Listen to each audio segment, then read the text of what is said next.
আমের এই ভরা সিজনে চলুন ঝটপট আজকে আমের আইসক্রিম বানিয়ে নিই। এটা এতটা ইজি, একবার না বানালে বুঝবেন না। এর জন্য এখানে নিয়েছি হচ্ছে পাকা আম। প্রথমে স্লাইস করে নিচ্ছি, তারপর কিউব করে কেটে নেব।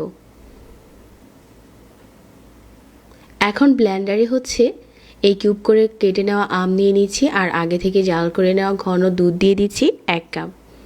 ব্লেন্ডারে দিয়ে খুব ভালো করে ব্লেন্ড করে নিয়েছি, আর উপরে কিছু কিউব করে কেটে নেওয়া আম দিয়ে দিলাম। এখন এই বাটিটাকে উপরটাতে মুড়িয়ে 8 ঘন্টার মতো ডিপ ফ্রিজে রেখে দেব। 8 ঘন্টা পর আইসক্রিমের বাটিটা আমি খুলে নিয়েছি। আমের আইসক্রিমটা খুব ভালো করেই জমে গেছে। এখন আপনি চাইলে যে কোনোভাবে উঠিয়ে পরিবেশন করতে পারেন, এরকম গোল করেও উঠানো যাবে। আমার কাছে মনে হয় ম্যাঙ্গো আইসক্রিমের এর চেয়ে সহজ আর কোনো রেসিপি নেই।